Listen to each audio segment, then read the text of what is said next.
We are at North Road East in Plymouth.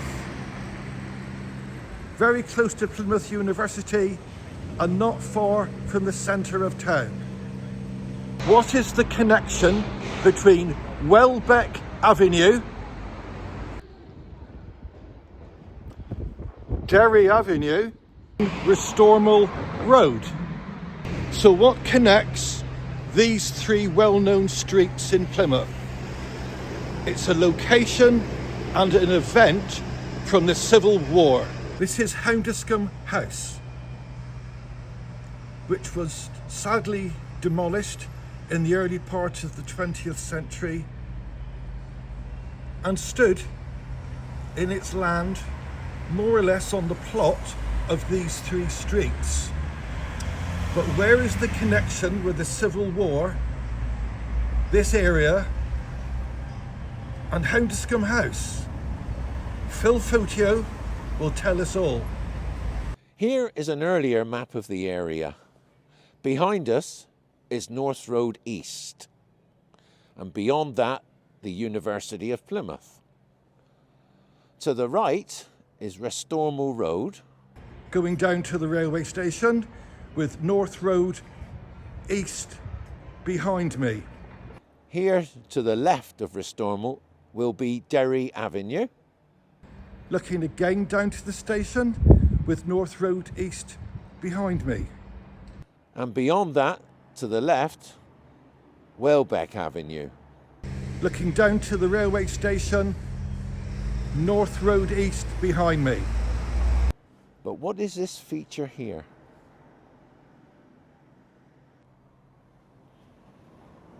We are standing approximately here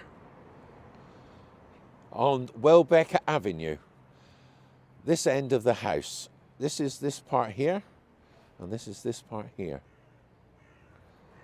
But the interest we are thinking about today is what covers these three streets that we've marked and talked about, this area.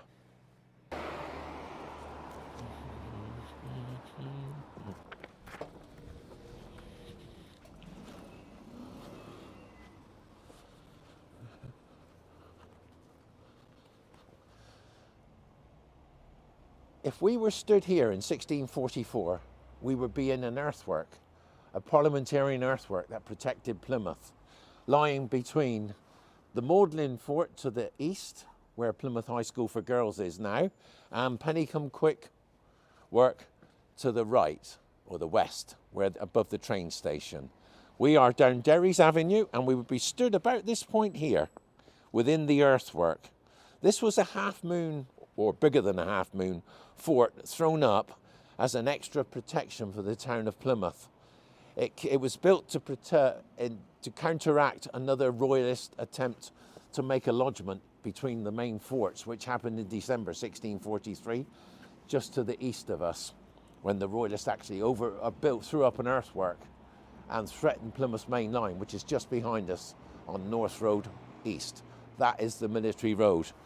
So this was built as an extra protection for the town, and this became the scene of desperate fighting in January 1645.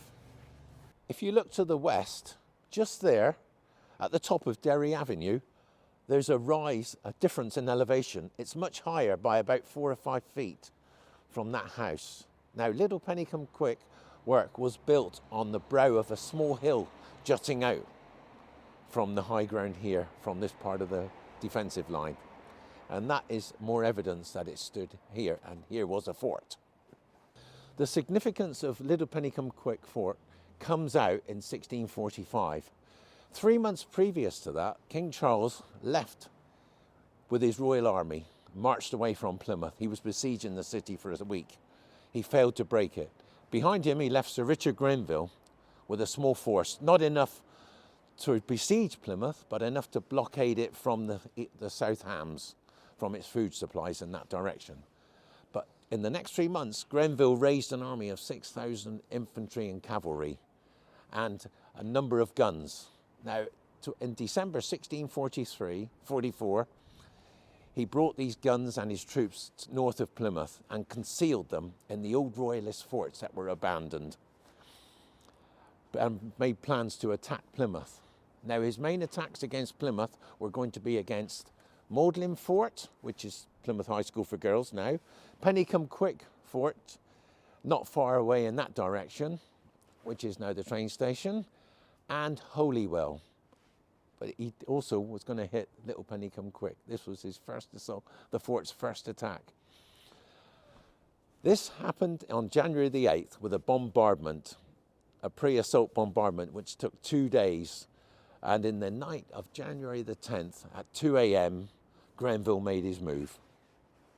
I'm going to read you an excerpt from my book, Plymouth's Forgotten War. As I said, the royalist bombardment ceased at 2 a.m.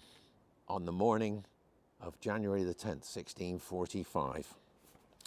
Outnumbered, the gallant defenders of Magdalen Fort, aided by the timely arrival of Colonel John Birch and 8 companies of the Kentish Regiment, beat off the attack on their post, but only just.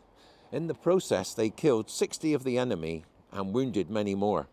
At the high point of the attack, one of the fort's cannon, loaded with scrap metal, fired point blank and caused over a score of the enemy to fall dead and dying before its smoking barrel. Many citizens who came out into the streets to listen to the carnage could distinctly hear the screams of the men fighting for their lives. The situation at the PENNYCOMEQUICK work was the same. The Cavaliers pressed forward up the hill from Stonehouse Creek and over into the earthwork.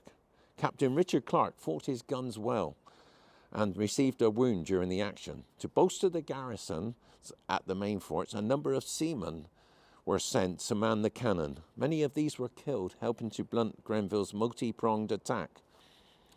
Having successfully thrown back the enemy at Magdalen, Colonel John Birch wondered why no sound was audible off to his left at the Little PENNYCOMEQUICK work. Gathering up as many men as he could find, Birch marched down the connecting road, the military road, and made his way towards the ominously silent fort. Approaching within pistol shot of the work, the Roundhead scouts were suddenly challenged by a sentinel and commanded to identify themselves. Concerned, but grateful at the alertness of the guards, Birch yelled out that they were friends, parliamentarians. His words were greeted by a scattered volley of musketry, which so surprised the Roundheads that they charged forward, aware the enemy must have overrun Little PENNYCOMEQUICK. Birch knew that unless the bastion was recaptured immediately, the entire line would be threatened. The Kentish regiment preferred to go forward with their fiery commander urging them on. The only advantage for Birch was the fact that the enemy had fired their muskets and would take time for them to reload. Should the Roundheads have withdrawn, the Cavaliers would have reinforced their position and expanded the breach. Fortunately, John Birch was not the man to give the enemy time. Before the Royalists realised what was happening, the Kentish men leapt over the low wall and were in amongst them, hand-to-hand fighting, now dominated Little PENNYCOMEQUICK work, as both sides fought for control. Soon, other parliamentarian troops arrived from the direction of PENNYCOMEQUICK and the town. Attacked on 3 sides, the outnumbered Cavaliers broke and fled, leaving 23 men killed and 63 wounded and captured. This brought an end to the fighting. It's very strange when you come here now and see the hustle and bustle of a big city to think that in 1640s this area was a line of 3 forts, the outer fortifications that defended Plymouth, and how much fighting actually went on in this area. Plymouth High School for Girls, the railway station, and this area here where Houndescombe House once stood. How many men fought and died to protect Plymouth for 4 years? It's strange to think about it now, but under these houses there are relics of the Civil War that can tell you a good story. The military road that we had that ran behind the forts, connecting them all up, is now a very busy road, North Road East. Very busy. And hundreds of people go up and down here all day on their way to work, to school, and they just don't understand or realise what went on here all those years ago.